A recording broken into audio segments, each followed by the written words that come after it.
Hello, I am Dr. Darnita L. Payton of Dr. Declutter Life Management, where an organized and functional life is our goal.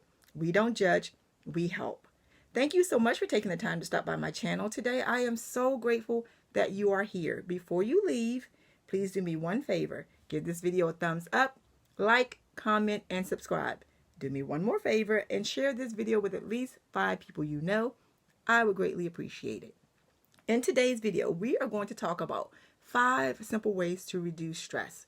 This is part of my Simple Life series. So if you've not watched the other videos on saving time and saving money the simple way, please go back and review those as well. And in the next video, we will talk about 5 simple ways to increase your productivity. As I'm recording this today, it is a glorious gray and rainy day.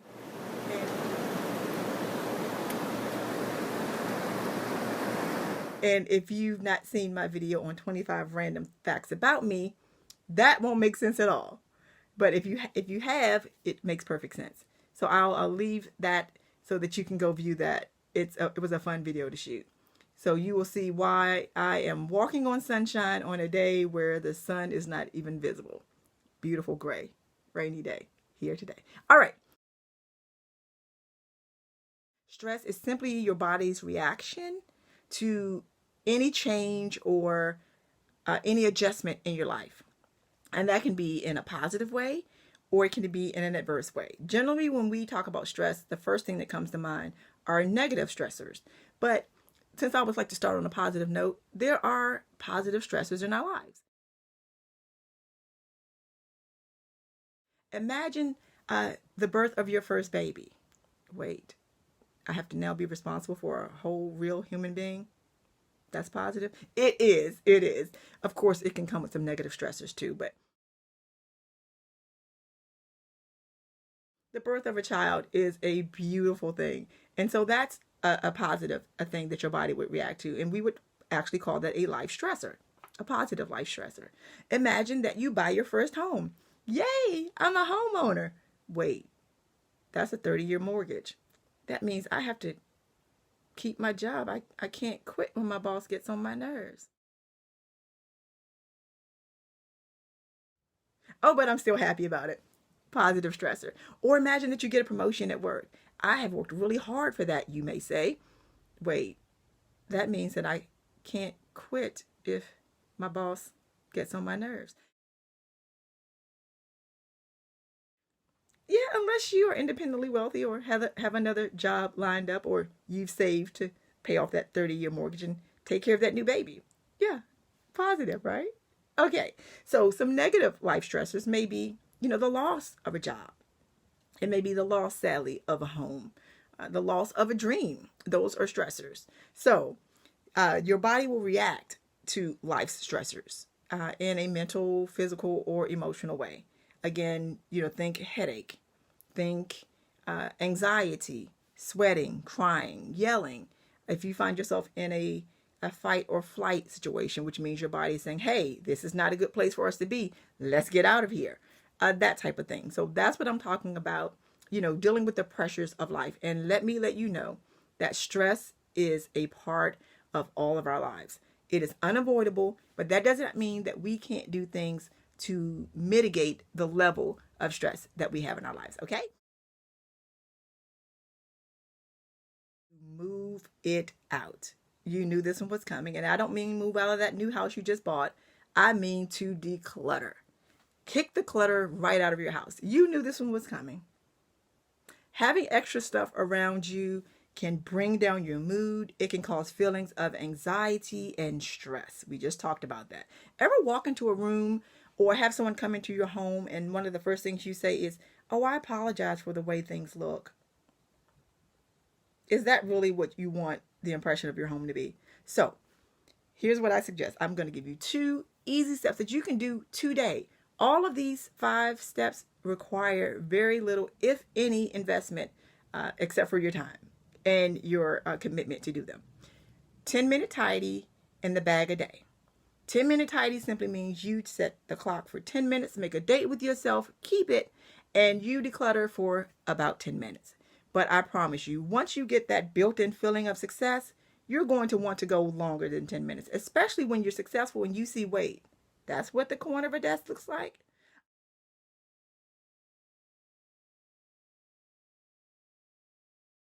Oh, that's what that chair look. Oh, okay, I get it. And you'll keep going and you'll keep going. 10 minutes a day, just go with it until the clock stops and then, repeat if you want to. But just promise me 10 minutes a day. And then coupled with the 10-minute tidy is the bag a day. Choose whatever size bag you want and fill it every day. Okay, maybe 5 days a week because you deserve the weekends off. And so you just fill that and then it's out. And you'll get the same built-in feeling of success and you will want to continue doing that. So 10-minute tidy and a bag a day.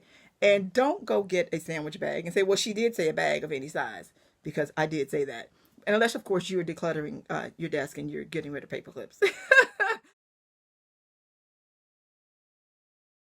Number 2 is write about it.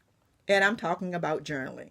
And when I was developing this video, it was funny because the first thing that came to mind was when I was a little girl, I had a book that I really adored reading it. I read it so many times. You all remember the book, Are You There, God Is Me, Margaret? Yeah, I loved that book. So I'm not talking that type of journal. But, if that's what floats your boat, then you go right ahead and you do that. What I'm talking about is journaling gives you unrefuted proof, if as it were, of how you dealt with the stress or how you were feeling during a difficult time or how you were feeling when you unfortunately, lost that job or you had some difficulty with your finances or there was some trouble with your health or with a family member. And so you can jot down how you were feeling, what your reactions were. And then if you encountered that or something similar, the next time you can go back and say, well, I really dealt with that like a champ, or it wasn't as difficult as I thought it was going to be. I imagined it worse than it was, because our minds will play tricks on us and make, things sometimes seem worse than they were. But if you've written it down in your journal, then you have proof that you can go back and you can look at and see that, no, I survived that, first of all, and it wasn't as bad as it was. Or if it was as bad as it was, hey, I'm still here. So that's a success, and I'm going to take that success and keep it moving. All right. So, and with your journal too, as a bonus, you can use that as a strategy for the next time you encounter, another life stressor, because again, life can be stressful, but our goal is to reduce the amount of stress that we have and allow into our lives, because we do have some control over the things that we allow into our lives that can be stressful to us. We don't have to take on every project. We don't have to, do everything that everyone asks us to do. And I'll talk about that probably in another video on mastering the art of saying no.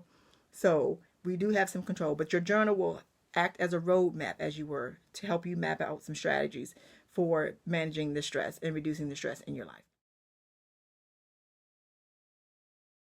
To focus on the task. Now, I know some of you are going to bristle at this because we have been so conditioned to be multitaskers. If I can do 5 things at once, then I am like superhuman. No, you're actually probably just super distracted. And I understand there are times in life when multitasking is unavoidable. In those instances, you go right ahead and multitask. But if you can be the champion of unitasking, then do that. I prefer to get one thing done really well than to do 5 things poorly, because I always want to walk in excellence.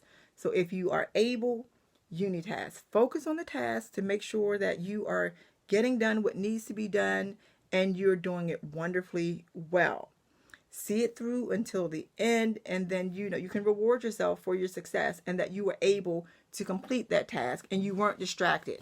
But again, not saying that you can't ever multitask, but when the opportunity presents itself for you to just focus on that task from beginning through the middle until the end, that is what I would suggest. And you will find that you can get so many things done, checked off of that to-do list. It becomes your it's done list. And again, you have another level of built-in success. And that reduces stress as well.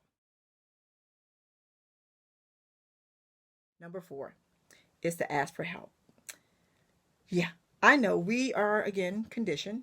So I'm in a stressful situation. And you remember when you were 2, No, you don't, because most of us don't remember when we were two. But let's imagine that you could, and you were in that toddler state. You know, most 2-year-olds' favorite thing other than no is, I can do it myself. Let me do it. I don't need your help. And some of us as adults are, yeah, we're showing our inner 2-year-old.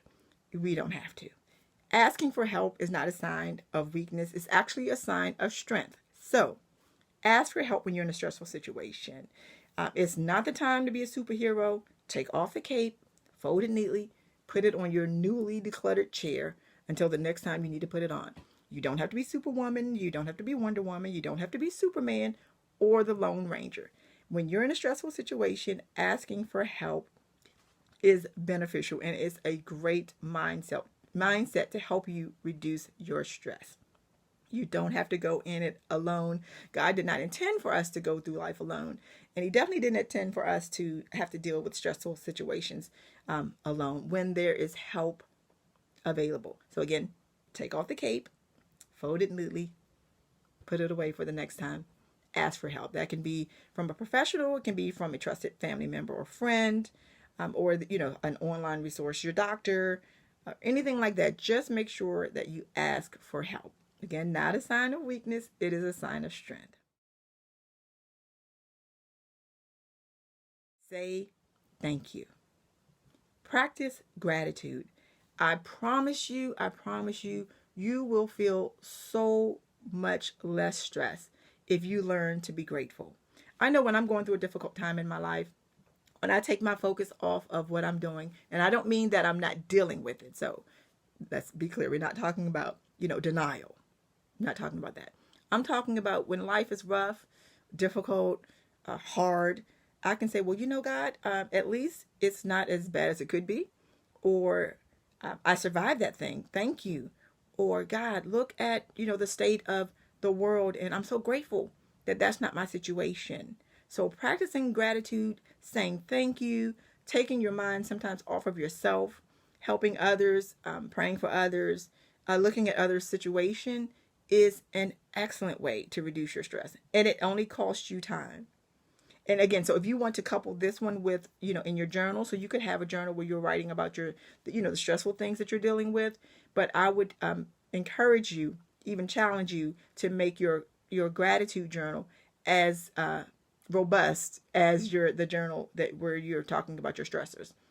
And even further, if you say you're doing your journal where you're writing about your stressors, you could then add 3 things that you're grateful for to kind of offset the thing that's really stressing you out. And I promise you this works. And all of these things that I'm telling you about are things that I have done or things that I do that I have used with clients in the past. And so I truly believe in them. And I know that you can be successful if you follow these 5 simple steps to reduce your stress. So first is you're going to move it out. You're going to declutter. Clear up that space so that you can think and feel better in your surroundings. You're not making apologies when someone comes into your home. Number 2 is write about it.